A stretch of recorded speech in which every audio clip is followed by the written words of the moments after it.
con la historia de María Juana y vamos a ir a primero presentar a quién fue el fundador del pueblo, don Melitón Espinosa.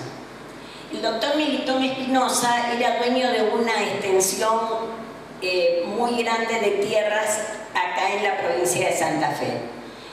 En 1870 se la había comprado a un inglés y bueno, entonces llegado el tiempo de que empezó la colonización hacia el oeste santafesino, Melitón Espinosa decidió vender esas tierras. Para eso hizo marcar las tierras por un agrimensor oficial, señalizarla, amojonar todas las parcelas que iban a ser vendidas, las dispuso completamente. Una vez que estuvo todo planificado, se hizo la presentación ante el gobierno de la provincia.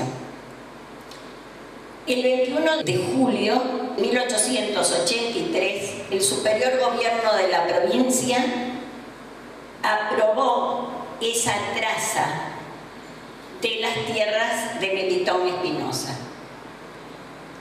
Un mes después, el 21 de agosto de 1883, se decidió las ventas de esas tierras, se oficializó la venta de esas tierras. Esas tierras estaban destinadas a una nueva colonización.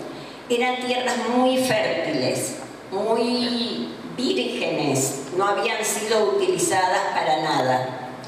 Ni siquiera, según lo que tenemos, según los relatos que hemos podido recabar, no hubo tampoco ni aborígenes en nuestra zona. Si hubo, fue muy anterior a que se decidiera la colonización hacia este lado, hacia el oeste de la provincia.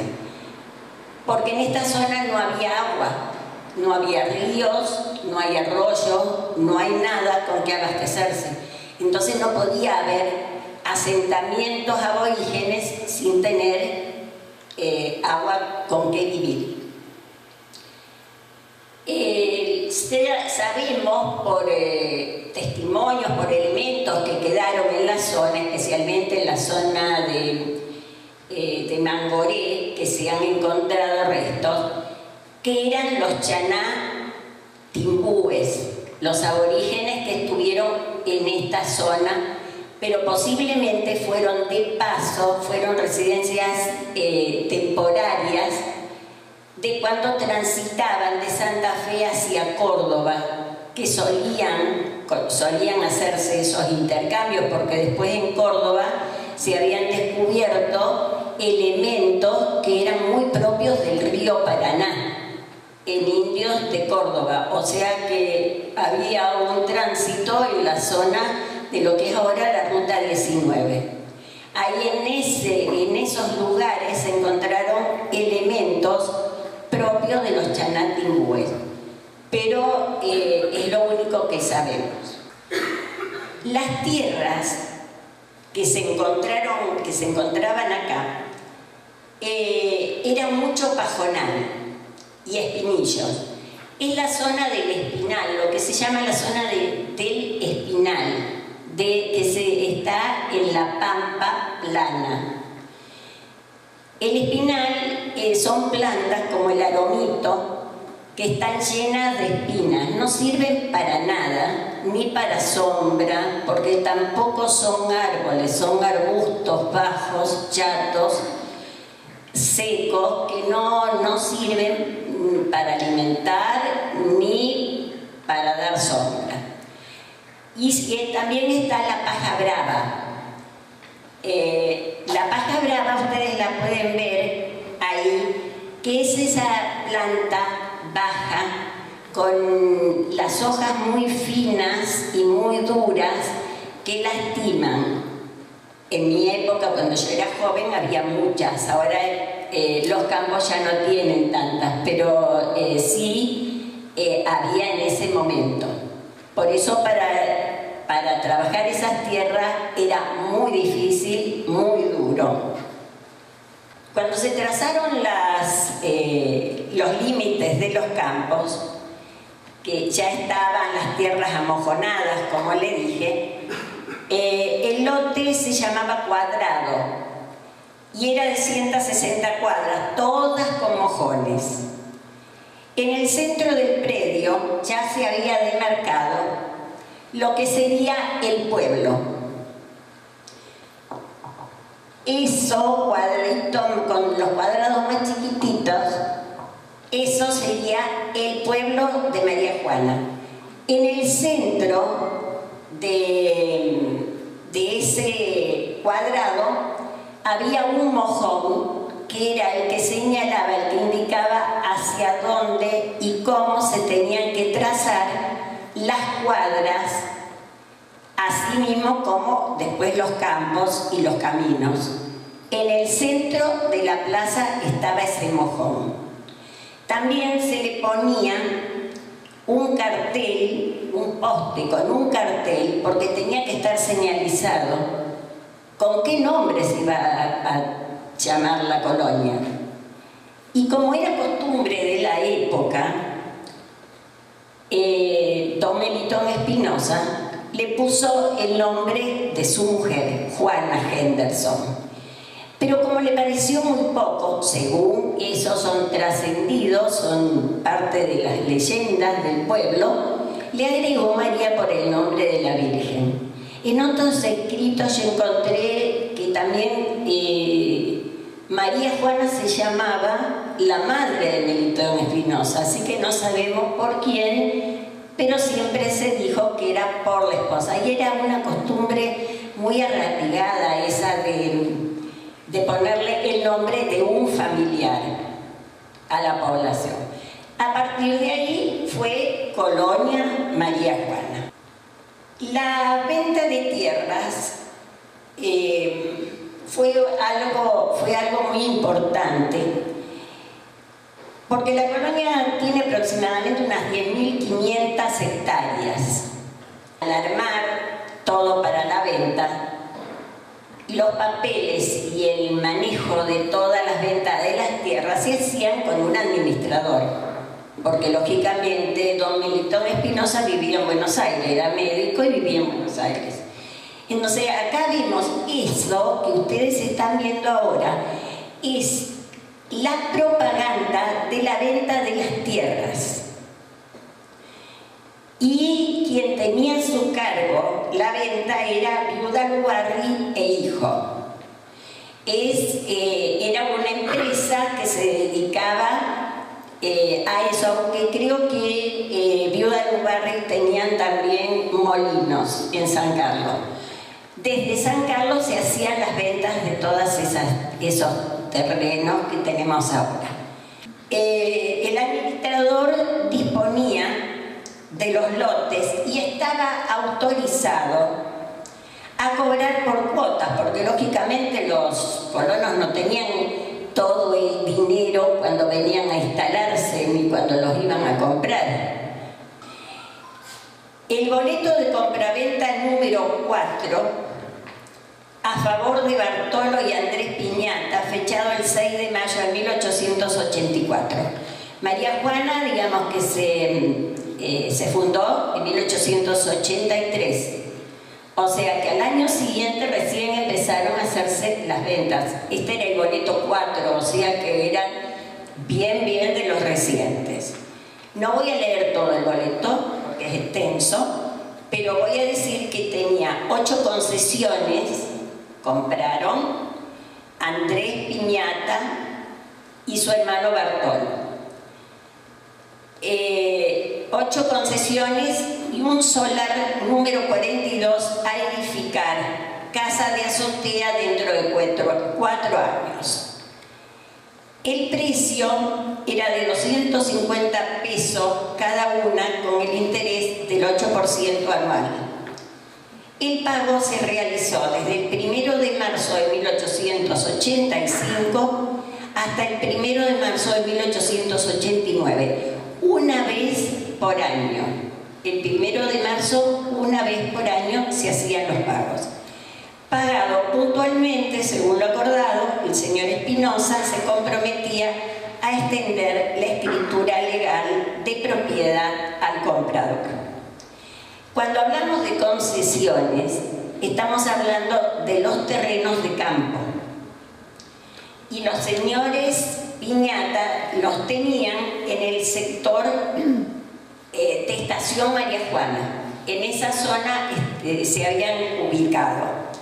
Y el solar se refiere a un lote dentro de la población que se le exigía comprar, o en muchas ocasiones dependía de la compra de concesiones de tierras que hacían, se le regalaba un lote, pero con el compromiso que dentro de los 4 años se edificara para que el pueblo empezara a formarse. Porque si no, la gente se quedaba en el campo y ya era difícil de que empezara a formarse el pueblo.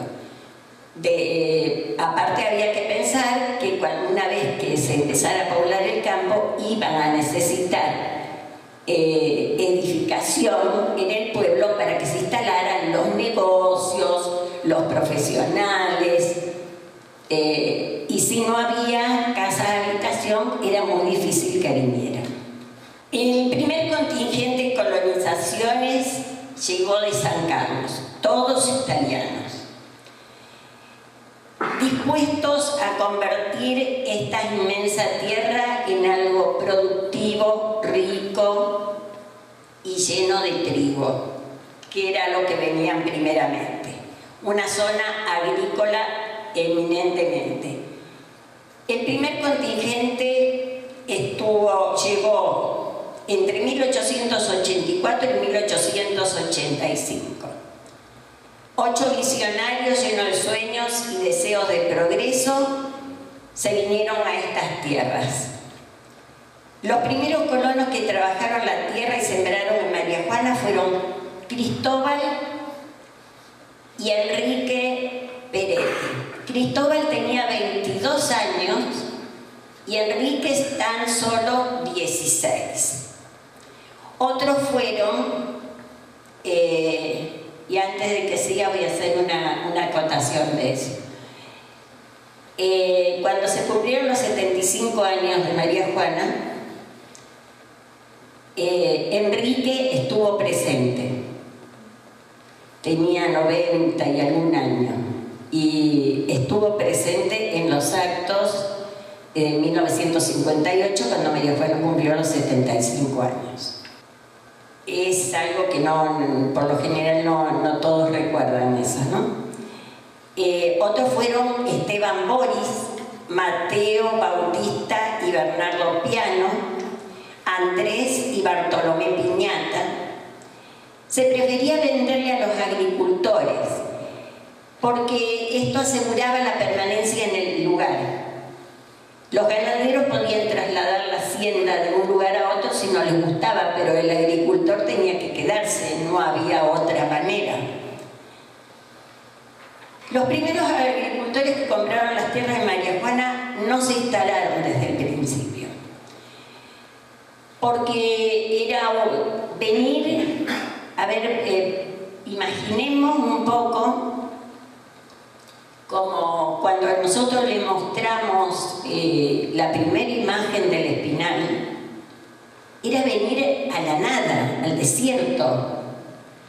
Hasta antes de San Vicente no había absolutamente nada de San Vicente. San Vicente nació el 19 de julio del mismo año que María Juana, o sea que tampoco había población en San Vicente. Y había, de San Carlos para acá, era poco lo que había. Había una posta cerca de San Martín de las Escomas, nada más. Y la zona de Rafaela, que empezaba recién también a poblarse. Pero para acá no había nada. Imagínense lo que debe haber sido llegar solos, sin conocer, a un lugar totalmente abierto. donde no había más que tierra y cielo, no había otra cosa. Entonces, los primeros que llegaron limpiaban una parte del terreno, no todo el terreno que ellos habían comprado, porque tampoco había elementos para limpiar eso, o sea que era todo a pala, guadaña y horquilla, suponemos. O sea que venían y hacían primero esa limpieza, araban un pedazo de terreno y una vez que lo tenían arado, sembraban ese pedazo de terreno y se volvían a su pueblo de origen, a Matilde o San Carlos. Digo Matilde porque había algunos residentes en esa localidad. San Agustín, Matilde, San Carlos eran los lugares de donde más vinieron. Una vez que suponían que ya estaba la cosecha lista, que el trigo había brotado y estaba listo para cosechar, volvían, cosechaban ese poco trigo que habían conseguido y lo llevaban. Muy pocos eran los que se animaban a venir con toda su familia, porque esto era muy riesgoso. Aparte, ¿se acuerdan que yo les dije que no había agua? Entonces, ¿cómo se podían mantener si no había agua? Cuando empezaron a venir y radicarse en la zona, los que no podían dejar a la familia porque venían de otros lugares, entonces lo primero que hacían era buscar un sitio en pendiente. Acá no había muchas pendientes, sabemos cómo son las tierras de María Juana, no había muchas pendientes, pero bueno, buscaban una tierra que tuviera pendiente.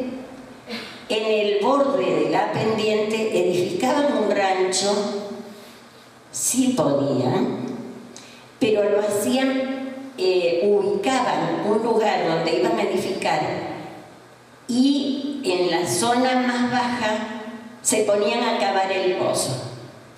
El agua podían encontrarla más o menos a 4,5 metros, 5 metros. Así que no era fácil cavar un pozo de 4,5 metros o de 5 a pala. Y supongo con un balde, con alguien que los ayudara a tirar la tierra para afuera. Ahí, una vez construido el pozo, sí podían edificar, porque si no tampoco podían hacer barro como para hacer las casas, los ranchos de adobe y paja. Lo primero supongo que habrán sido apoyados en cañas o palos, con lo que encontraran que les sirviera de refugio. Pero después sí comenzaron a edificar el más humilde de las habitaciones para resguardar a la familia. Ahí comenzó a venir un poco la gente, empezó a llenarse, no a llenarse, pero digamos, la gente estaba más cómoda, protegida y podía trabajar más el campo. Esta zona era bastante peligrosa. Yo dije que no había aborígenes no había, pero sí en la zona de Margarita, donde había más árboles por la cañada, ahí había gauchos matreros. Los gauchos matreros eran los fugitivos de la justicia y se escondían en los grandes pajonales que había en la zona y atacaban a las caravanas de los nuevos colonos que se venían a instalar. Y cuando las casas estaban instaladas, también las atacaban. ¿Y cómo las atacaban? Desde arriba el techo. Saltaban al techo, como era de paja, lo destruían y así entraban. Porque por las puertas y ventanas era muy difícil, porque las puertas y ventanas, y los que tenemos casas de antes de los abuelos sabemos que usaban trancas, y ellos también usaban trancas. Entonces las atacaban desde arriba Y en ocasiones en que sabían que estaban las mujeres solas, le prendían fuego a esos techos. Entonces, ese era un problema que tenían. Y hablando de eso, imagínense lo que debe haber sido cuando los hombres se iban a llevar el trigo a San Carlos o a Matilde, y la familia quedaban solas, las mujeres con los chicos. ¿De qué manera se defendían? Bueno, las mujeres se defendían, y defendían lo que es lo suyo, y eran bravas. No solo la casa, el gallinero también defendía, porque era el lugar del cual podían conseguir algunos alimentos. Entonces, desde abajo, desde adentro, con las horquillas, los atacaban para evitar de que entraran a la casa. Y si necesitaban tirar, tiraban. Para eso también tenían armas de fuego. Eso nos habían comentado gente que, bueno, por transmisión oral nos describieron. Y es seguro que fue así. La mujer fue muy importante en la vida del hombre en el campo, porque lo ayudaba en sus tareas, pero también tenía que cuidar del hogar. Imagínense lo que debe haber sido la vida de las mujeres, porque si alguien se enfermaba, eran las mujeres las que sabían qué remedios naturales podían utilizar, dónde iban a buscar un médico, como ahora que corremos enseguida y ya está. Pero en esa época no había. Y cuando tenían hijos, se tenían que atender en más de una oportunidad solas o acompañadas de alguna vecina que la ayudara, porque si no, parían solas. Fue una vida muy dura, muy dura. Si nosotros nos ponemos a hablar del trabajo del hombre, que comenzó a limpiar todo y con un arado a mancera, que es arado con un solo caballo o un buey, que si tenía, porque los caballos eran muy difíciles de conseguir. Entonces vemos lo difícil que era, porque incluso no había vestimenta como para ellos. En los pies se ponían bolsas, se ataban bolsas o pedazos de lona, porque si no se lastimaban todos los pies. Entonces era muy duro el trabajo de todos para comenzar. Por eso tenemos que tomar conciencia, mientras vamos contando todo esto, el esfuerzo que se hizo para llegar a esto, ¿no? Y reconocer en nuestros abuelos, en nuestros antepasados, todo lo que hicieron para formar no solo esta población, todas las poblaciones, porque todas se iniciaron de la misma manera. Ahí estamos viendo el trabajo de campo, es la preparación de los animales para salir a trabajar a la mañana. Ahí ya vemos muchos animales. Esta es posterior a lo que yo les estoy contando de los inicios, pero de todas maneras el trabajo seguía siendo muy difícil, porque es de la familia Rociano y es una de las primeras familias que vino también a esta localidad. Acá estas fotos se las vamos a mostrar para después empezar cómo era el trabajo, el primer trabajo rudimentario. Y estas son maquinarias que se usaron en distintas épocas. Fíjense que hay una parva, una máquina acá que tiene un tanque y un tanque de agua abajo. Estas máquinas eran a vapor, tenían una caldera. La caldera hacía funcionar esas bandas que están de una máquina a la otra. Más allá está la otra máquina que está cerca cerca de la parva. Desde la parva le tiraban a esa máquina el trigo amontonado, y aquella era la trilladora, era la que hacía que se separara el grano de trigo de la espiga y se separara de la paja. ¿Ven la casillita que está al costado? En esa casillita se preparaba la comida de los hombres durante el tiempo que duraba la cosecha. Acá ya vemos otra parte. En esta parte yo puedo describirles que el hombre, cuando venía, araba la tierra, como dijimos al principio, la araban con el arado mancera o con lo que pudiesen conseguir, y después, cuando estaba el terreno arado, con un poste y un caballo iban marcando unas líneas, y el colono, una vez que tenía listas las líneas, utilizaba una bandolera, una bolsa colgada con los granos de trigo, iba caminando por ese surco marcado y con la mano recogía el trigo y lo iba tirando en arco. Entonces, esas líneas le servían como guía para no tirar en el mismo lugar, para ir tirándolo parejo.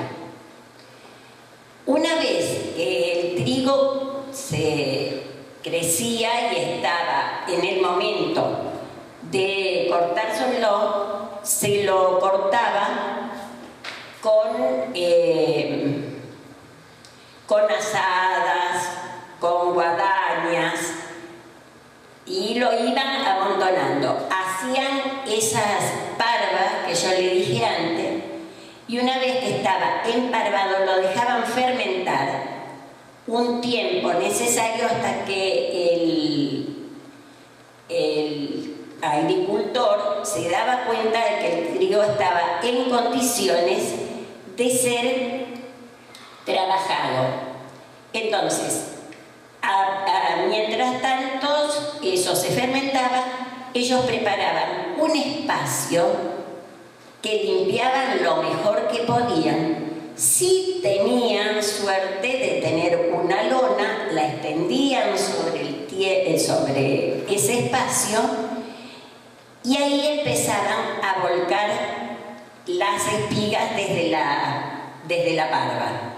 Una vez que tenían una buena cantidad de trigo, ponían algunos caballos que los hacían girar, los caballos que podían tener cada uno, y los hacían girar a la derecha y a la izquierda para que los caballos no se marearan, y cuando consideraban que ya estaba suficientemente limpia la espiga, el grano ya había caído y había quedado la paja, entonces tenían que esperar un día de viento para poder ventearlo. Ventearlo significaba ponerse en contra del viento y con una horquilla o una pala ir levantando todo eso que estaba en el piso y hacer que el viento llevara el grano un poco más allá, donde estaba la lona más limpia, y la paja volaba porque era mucho más liviana. Después se embolsaba, se cargaba en las carretas y se llevaba a los molinos. Ese era uno de los tipos de trabajo que se hacían. Esta es otra máquina, esta progresó después y fue la espigadora. En lugar de usar las guadañas, ya empezaron a usar esto. Y fíjense que es móvil, porque está tirada por caballos. La otra era fija, no se movía del lugar, por eso tenían que hacer la parva y llevar las máquinas a la parva. y esa máquina de vapor tenía un motivo de estar alejada, porque como despedía calor, si se prendía fuego, si estaba mucho más cerca quemaba todo. Esta ya es más moderna. Esta es una máquina, una trilladora móvil. Fíjense en que tiene caballos que la tiran y tienen los bolseros arriba de la máquina que vas armando las bolsas y las bolsas van a una chata que está al costado. Es más o menos como yo vi hacer hace unos años atrás, cuando no estaban todavía las máquinas estas modernas que hay ahora, y que se hacían en el campo con el carro que iba al costado cargando las bolsas. No sé cómo lo harán ahora, pero hasta no hace tantos años se hacía así. Esta es una máquina, es una embolsadora de maíz. Como la cosecha en esta zona, el instalarse en el lugar era tan bueno, ellos decidieron, las cosechas eran muy buenas, y entonces Buero, que tenía molinos en Matilde, decidieron instalar un molino en María Juana.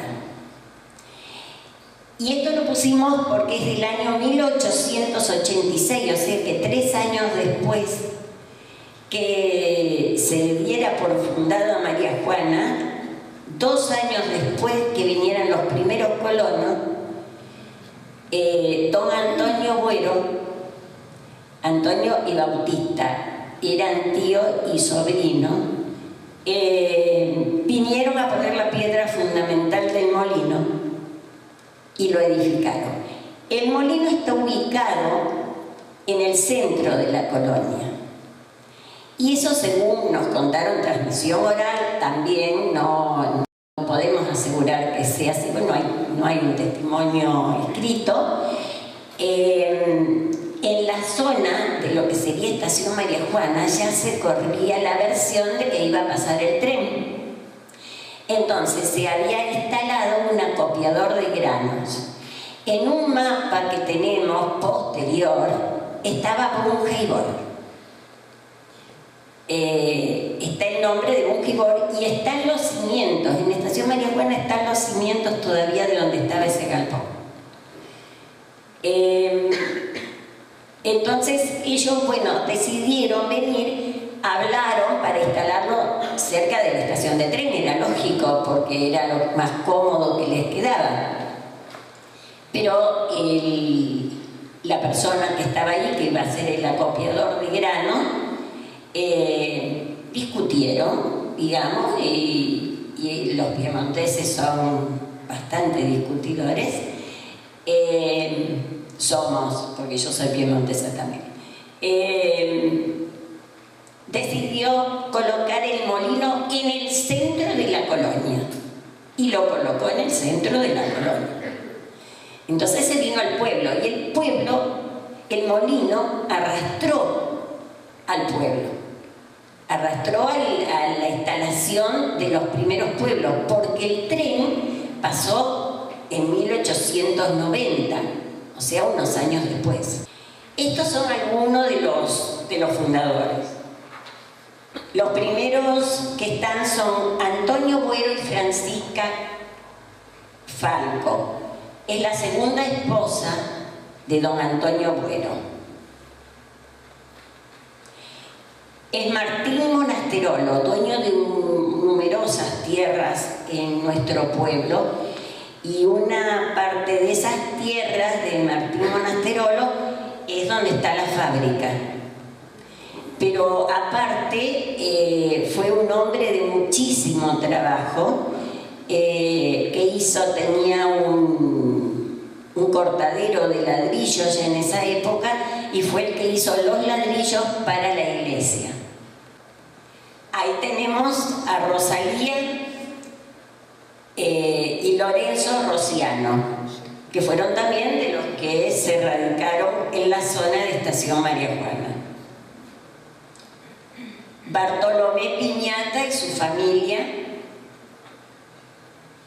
Andrés Piñata y su familia, que eran los del boleto de la compraventa, Carlos Catani, Eleodoro Gómez y familia. El señor de bigote que está sentado fue el primer comisario que tuvo María Juana. Y el señor que está parado acá al costado fue el papá de Cheli Bertorello, para los que conocemos. Este señor es Juan Cornales.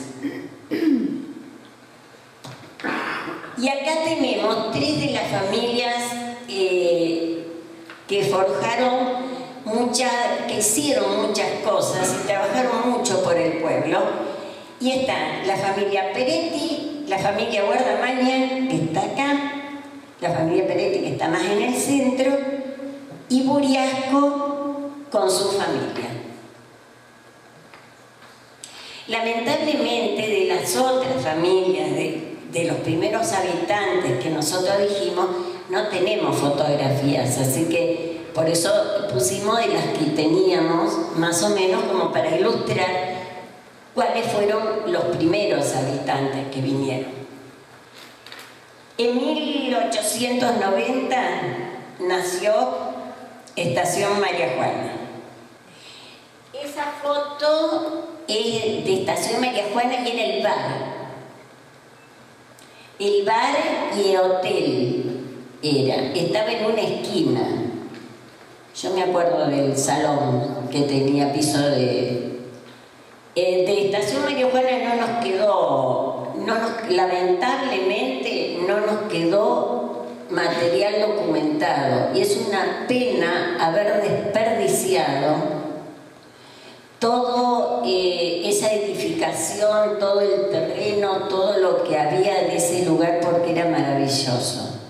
Es una pena que se haya volteado eso.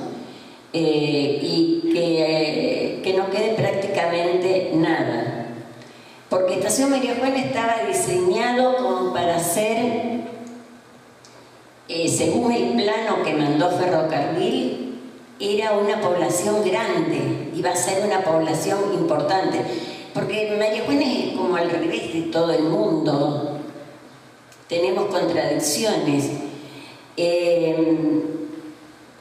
En lugar de irse, todas las poblaciones se iban hacia la estación de tren. Nosotros, en cambio, no. Siguió el pueblo y la estación de tren fue diluyéndose con los años, porque tenía un solo ramal que venía de Galvez a Mortero, y le ganó Garibaldi, que tenía más ramales, y entonces, bueno, esta parte fue como que quedó rezagada. Pero la verdad es que estaba hecha como para tener dos plazas de los dos lados de la estación, y la primera escuela estaba del otro lado de la estación, no donde está ubicada ahora. Aparte, detrás de la estación, ahí estaba el negocio de Ramos Generales más grande que había, que es también donde era el propietario del acopio de cereales, ¿no?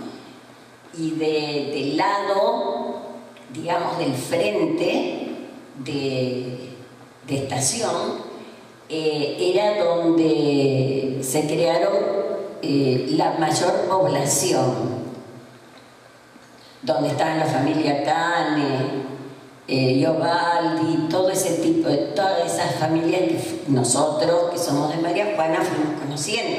La familia de Iobaldi eran los que están, esta pareja que está primera. Pero de los demás no me acuerdo, pero nos acordamos de los Lozano, de cuántas familias que vinieron desde Estación María Juana, ¿no es cierto? Esa es la primera escuela que hubo.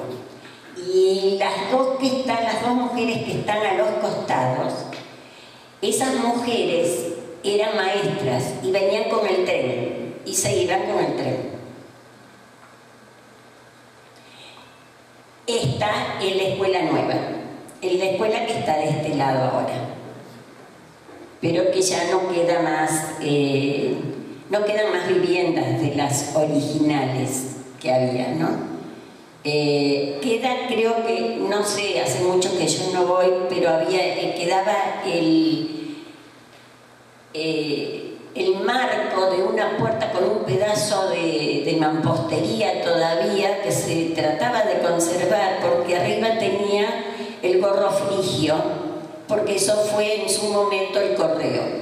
Primeros colonizadores, una vez que sembraban, cosechaban, se llevaban todo, preparaban las bolsas para llevar.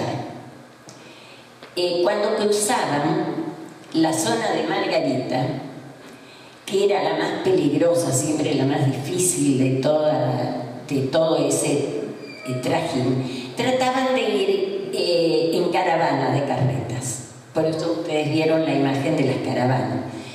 Iban con caravanas porque así se defendían, se ponían las bolsas, el Winchester arriba y arriba paja para darle de comer a los animales en el transcurso del camino, porque eso duraba varios días.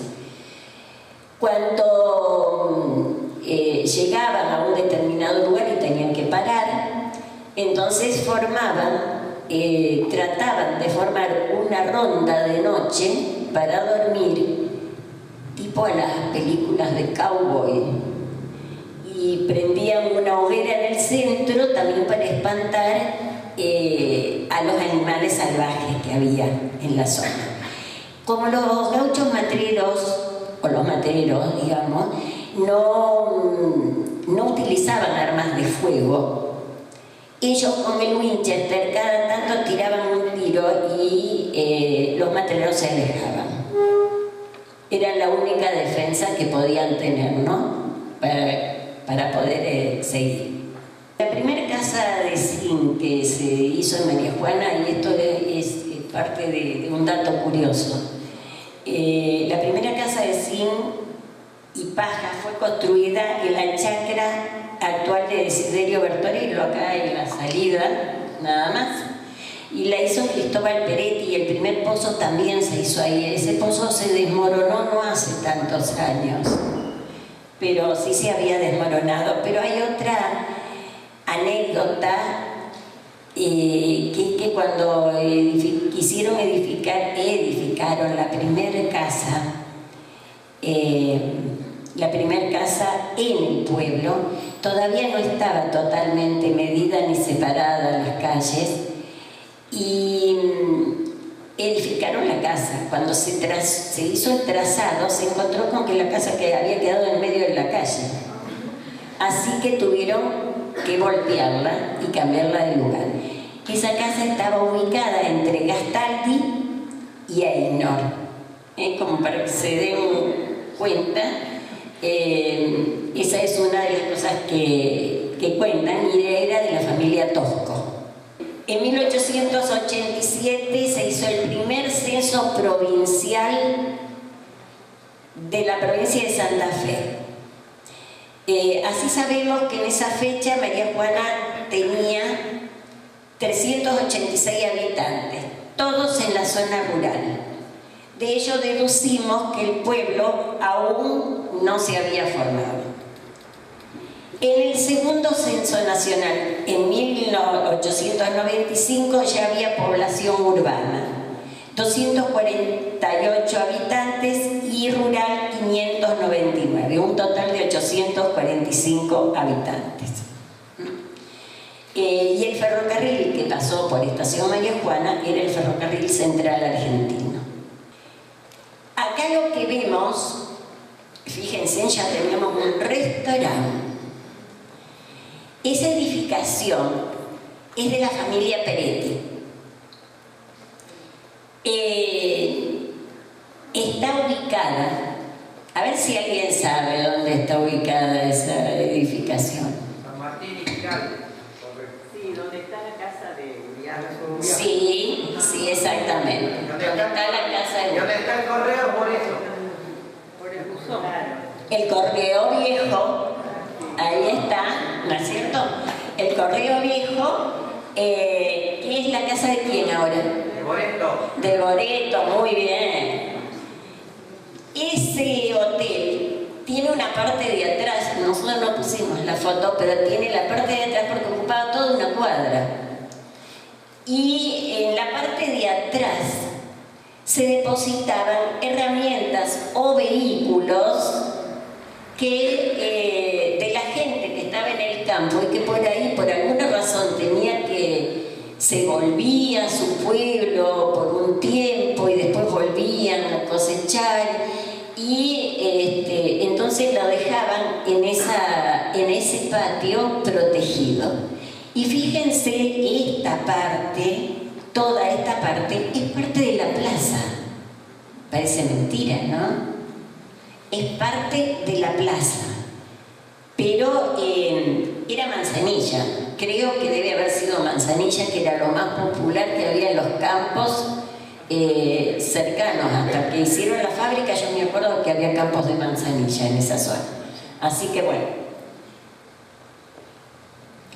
Ahí vamos a ver varias etapas de la plaza.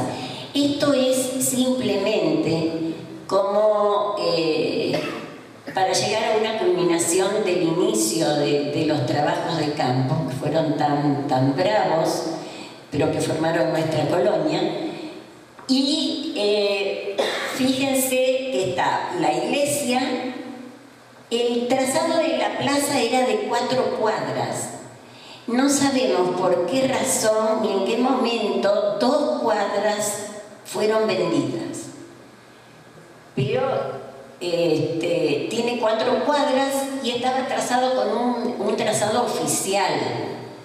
Y tiene diagonales. Fíjense en que está muy descuidada, tiene mucho yuyo, ¿no es cierto? Así que es una foto bastante antigua, pero de todas maneras hay el negocio de Peretti estaba, que no sé si era de Peretti o Bernardi en ese momento, o Guardamaña, porque fueron los que vinieron Bernardi, Guardamaña y después los Peretti, ¿no es cierto?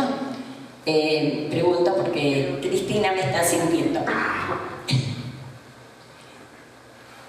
Esta, ella más moderna, es de 1951 más o menos, es cuando se trasladó el mástil que en otro momento, anteriormente estaba en la zona de juegos de lo que es la plaza, ahora en ese lugar estaba antes.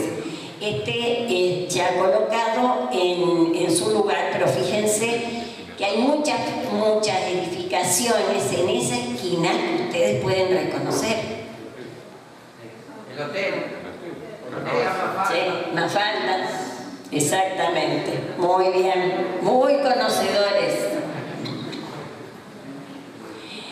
Y ahí tenemos el centro de la plaza, de nuestra plaza, pero sin los caminos asfaltados. Es como era en esa época, calculo porque está el monumento a San Martín y el mástil que tiene que ser entre 1950 y 51 en esa época. 1950 fue el año de San Martín, así que bueno, calculamos que más o menos en esa época se hizo. Fíjense que siempre estuvo arbolada y fíjense en estos canteros que hay palitos, o sea que se trabajaba con las plantas, con las flores, ¿no? Se le estaba cuidando, se la ve mucho más limpia, más ordenada. Esa es otra visión de la plaza. De otro lugar. Esa es una procesión y tiene que haber sido de algo muy importante para que haya tanta gente. Y las fiestas, Sí, seguramente de alguna de las fiestas, pero hay mucha gente. Las que están vestidas de blanco, por lo general, las que son de mi edad, eran las hijas de María, eran de la cofradía de las hijas de María. Fíjense en lo chiquititas que eran las plantas, las tipas que están ahora que están ahora en el centro de la plaza, que uno las mira y no puede creer de que tengan ese tamaño.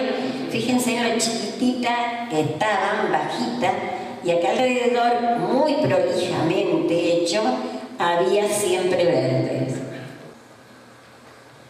Esta sí sabemos que es de cuando María Juana cumplió 75 años, de 1958. Sí, está el monumento, pero fíjense que estos canteros están todos vacíos. No está el anfiteatro, ¿no es cierto? No está el anfiteatro. Y fíjense en el fotógrafo abajo. Los fotógrafos esos que venían a la plaza y sacaban fotos, ¿no? Cuando éramos chicos o cuando eran jóvenes, nuestros padres o nuestros abuelos. Y pasamos a la iglesia. Esta imagen de la iglesia, el pueblo italiano, como los españoles, como todos los que vinieron a nuestro país y los inmigrantes y los que vinieron a poblar María Juana, siempre estuvieron muy preocupados por dos cosas: por la religión, por su creencia y por la educación. De la educación vamos a hablar en otro momento, porque tenemos las dos escuelas, pero tenemos también las escuelas actuales. Entonces vamos a tratarlo en otro momento, cómo empezó la educación en María Juana. Acá vamos a hablar de parte de la iglesia. Esto es un complemento del trabajo rural que hicieron los hombres, pero vamos a dedicarnos en esta parte a la iglesia. El trabajo de la iglesia empezó a hacerse casi desde el principio que comenzó a formarse el pueblo. Junto con la plaza empezó a hacerse, una vez que se marcó la plaza para marcar las cuadras, empezó a levantarse la iglesia. Es decir, para eso se había formado una comisión de vecinos que no solo incluía a los de María Juana, sino también a los de Garibaldi, que estaban haciendo a Campo French y otros lugares cercanos, que así, supongo que Utolia, gente que concurría a la iglesia de María Juana. La comisión, la idea de la comisión era juntar dinero, y para eso aportaban parte de la cosecha. Parte de la cosecha de ese año iba destinada a poder comprar el material. Una vez que tenían el material, comenzaron a levantarla. Era de una sola nave, era una capilla simple de una sola nave, y fíjense en que como campana tiene un campanil, se llama campanil lo que está al costado, y por afuera con una campana chiquita que era con la que se llamaba misa. Esa foto es de 1910, porque se demoró el templo, porque durante 3 años hubo muchos problemas, se perdieron cosechas, entonces no se pudo seguir hasta que, bueno, después comenzaron nuevamente los trabajos. Mientras tanto, las misas se daban en esa casa que decíamos antes, en la esquina donde está el Chapulín ahora, que era de una casa de ramos generales, Bernardi, que hizo un espacio para que se pudieran dar las ceremonias religiosas ahí. Después esa casa pasó a ser de guardamaña, pero las primeras misas se hicieron en un lugar preparado especialmente para que mientras no tuviera la capilla, la gente pudiera hacer sus ceremonias religiosas. En 1890, parece que era un año muy especial para María Juana, pasó el tren, inauguramos la iglesia, se inauguró el nuevo templo, que era ese que nosotros vimos antes. El primer cura fue Cayetano Ripoli. Y en 1910 llegó el padre Caleri. El padre Caleri era un hombre muy correctivo que mejoró notablemente la iglesia. En 1912 en adelante se comenzó a hacer una nueva fachada y la torre. Fíjense, si usted, yo porque no me puedo levantar, pero acá donde está ese círculo, atrás se ve parte de la fachada anterior. Y si ustedes entran a la iglesia y se fijan, entre la entrada, la pared de la entrada, la puerta principal, y donde están las columnas, las primeras columnas, no es tan grande el espacio. Bueno, es porque esta fachada se hizo adelante de la otra. Y este es el momento en que se colocan las primeras 3 campanas de la iglesia. Las que están. Las que están, todavía están, exactamente. Eso fue en el año 1914. Y la torre estaba en construcción todavía, pero se colocaron esas 3 campanas. Y el 21 de agosto de 1920 se puso el reloj, que ese reloj fue prácticamente donado por Antonio Buero, porque era tan costoso que, bueno, él donó la mayor cantidad de dinero para ponerlo. No había pueblo que tuviese un reloj, en nuestro sí. Y lo inauguraron el 21 de agosto, porque era el día de la fiesta. Y hay una nota que nosotros tenemos, fotocopiada por supuesto, porque el original no lo tenemos, y digitalizada, que dice, Cristóbal Peretti le escribía a don Antonio Buero contándole de la fiesta y que habían puesto el reloj, y que a la noche le habían puesto faroles para que el reloj estuviera iluminado, hasta que después, cuando la familia Dalmazo tuvo la usina, le conectaron la luz eléctrica y desde ahí siempre tenemos un reloj iluminado. Esa es la 4ª campana. Esa campana era muy especial, pero hace muchos años que no suena. Yo al menos, no sé si hay algún problema, no averigüé. Esa 4ª campana tenía un sonido especial. Era un repiqueteo como de alegría. Creo que estaba hecha en un tono especial de si natural.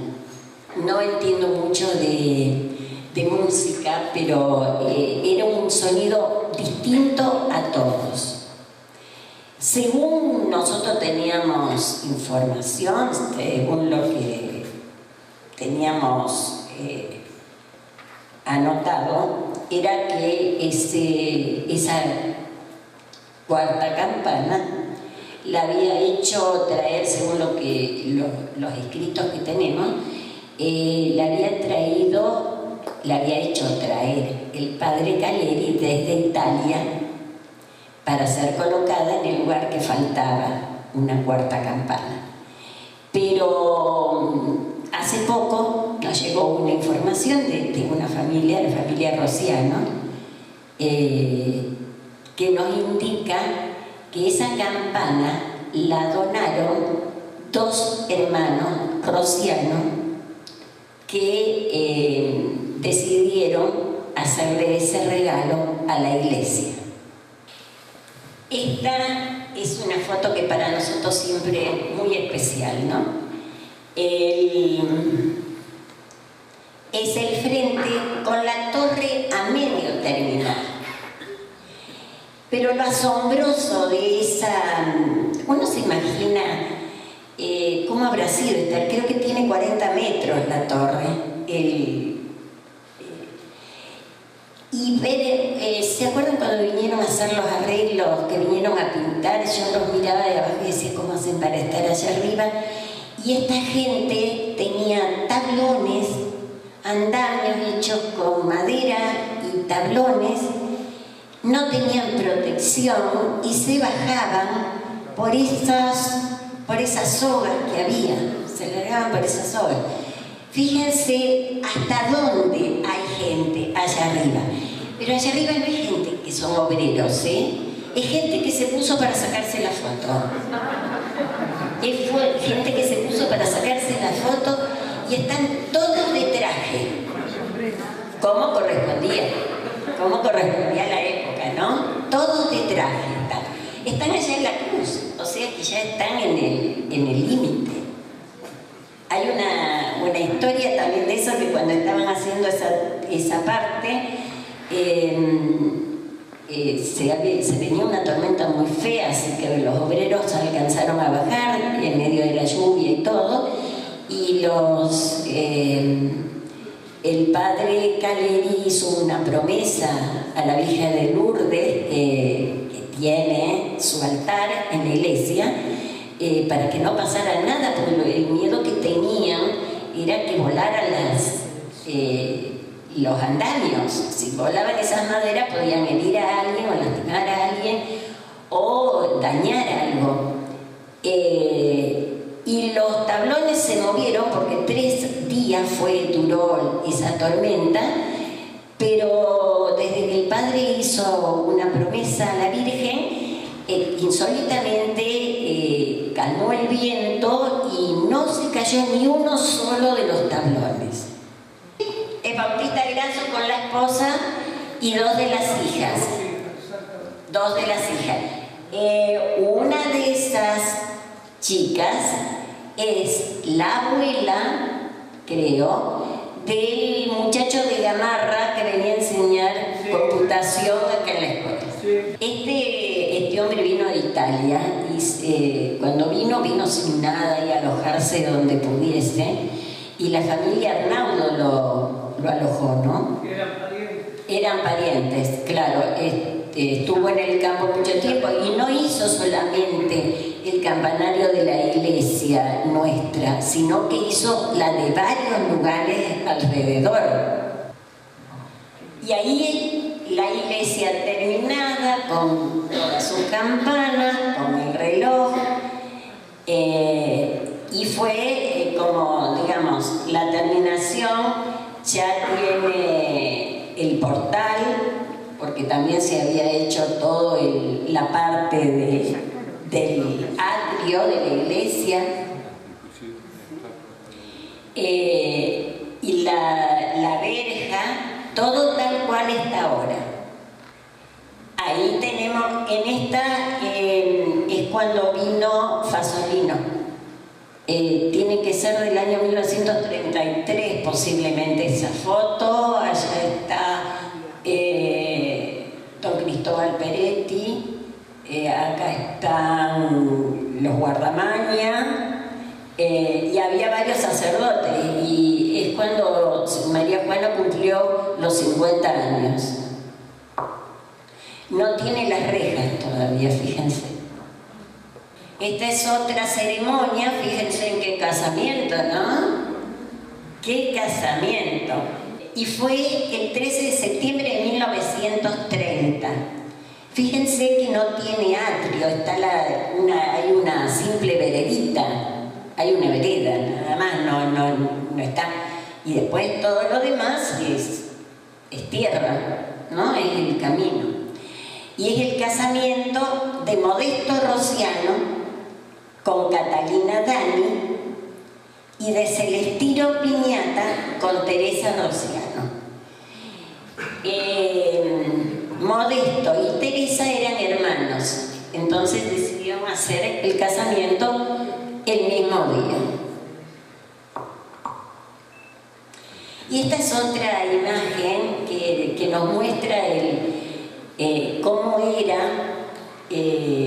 las ceremonias, ¿no? de esa época. un entierro y donde podemos ver imágenes de un montón de lugares que podemos conocer, como ese edificio que era la casa de Petris, que después fue la confitería bailable, y de este lado está la casa esa que se asoma detrás de los árboles. Era el negocio de los Beltramino, que era un bar y almacén. Más acá está lo que ahora es la escuela secundaria. Y Comini, claro, estaba el negocio de Comini. Este es un entierro, digamos, podemos llamarlo un entierro simple, de los más humildes. ¿Por qué sería? Porque tienen un solo caballo y una sola carroza, exactamente. Un solo juego de caballos, ¿no? Este es, fíjense, este ya es de otra categoría, de una categoría media, porque tiene 3 caballos. 4 caballos, perdón, 2 pares de caballos. Siempre iba alguien de la funeraria caminando al lado, ¿no? del carro. Esto ya es saliendo de la iglesia, el otro llegaba, esto es saliendo de la iglesia, y ahí se ve la casa Peretti, hasta esta parte. Esto es todo, todo un sitio con galpones y con árboles al frente, ¿no? Pero fíjense cómo era el camino. Miren cómo era el camino. Era angosto. Todo esto era zanja porque el límite de la plaza estaba acá. Estaba ahí. Miren los autos. En este rincón vemos que hay un alambrado en la plaza. Porque durante muchos años, y mientras hubo animales, vehículos arrastrados por animales, tenían que alambrar la plaza para evitar que los animales entraran a la misma. Entonces, estaba alambrado y en las esquinas había unos molinetes que uno empujaba como los de la estación para entrar a la plaza. ¿No se acuerdan de eso? Yo sí me acuerdo porque jugaba con los molinetes. Estaban en la esquina, no, estuvieron después de sacar, no me acuerdo el alambrado, pero cuando sacaron, después de sacar el alambrado, los molinetes sí quedaron mucho tiempo, después se sacaron, lógicamente. Y con esto terminamos. Esta es una vista aérea del pueblo, y fíjense en la plaza, no se ve muy nítidamente, pero fíjense si no parecen dos tableros como de tatetino. Fíjense que el pueblo termina en el molino. Esta imagen debe ser más o menos de 1933. Yo lo calculo más o menos de esa época porque mi casa está en construcción. Está colocada allá la escuela fiscal, el molino, y el molino tiene los hilos ya, y los hilos fueron de 1929, así que por eso nosotros vamos deduciendo más o menos los años, basándonos en la observación, en los informes que nos dan, en las cosas que nos cuentan, y a veces tenemos que cambiarlas porque nos cuentan de una manera y después nos aparecen otros datos o gente que conoce y nos va orientando. Así que, bueno, con esa imagen del marihuana chico, ¿la fábrica está? No. Pero sí está algo que sigue siendo símbolo. molino. El galpón blanco, exactamente. El galpón blanco que todavía sigue estando. Y esa casita sola que ven después del molino, pero para este lado, sola, solita, sería la estación de Ferandino.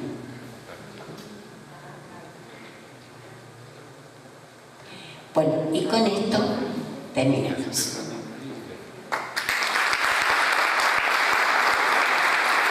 Bueno, esperamos que les haya gustado.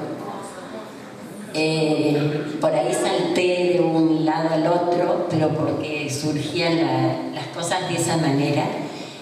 Y lo que nos gustaría es que ustedes se dieran cuenta de la importancia que tienen las fotos antiguas y documentos.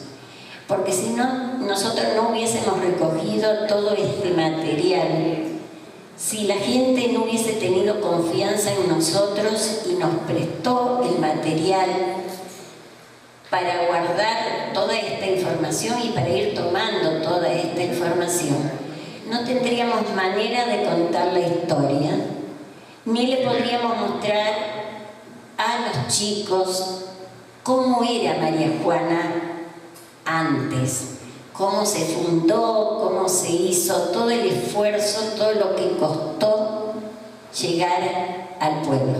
Y si no lo preservamos, lo vamos a perder. Vamos a perder la historia completa del pueblo. Gracias a Dios, en la biblioteca estamos haciendo un trabajo que es muy lento, el de digitalizar las fotos, porque hay que buscar también información sobre las mismas. No nos importa a nosotros si en realidad saben quiénes son los que están en las fotos o no. Cualquier diario muy antiguo, porque de los diarios sacamos muchas cosas importantes o documentación que ustedes tengan, que la faciliten. Nosotros la digitalizamos y la devolvemos. Si ustedes quieren dejarlas en la biblioteca, las pueden dejar en comodato y retirarlas cuando quieren. Pero, si quieren donarlas, las donan. Pero lo importante es no tirar, porque total son papeles viejos, los tiramos y ya está.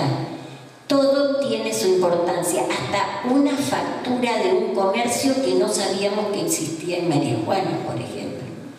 Entonces, si todos nos comprometemos y tomamos conciencia de la importancia de cada una de esas cosas, para nosotros sería muy importante. No solo para nosotros, porque lo que nosotros queremos es dejar para el futuro, porque no hay una historia escrita de María Juana.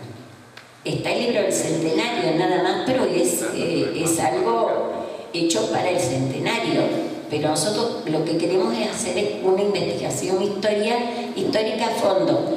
No sé si escribiremos algo, pero que quede la documentación y a lo mejor dentro de unos años alguien se interese y haga un libro con toda la historia. Muchas gracias.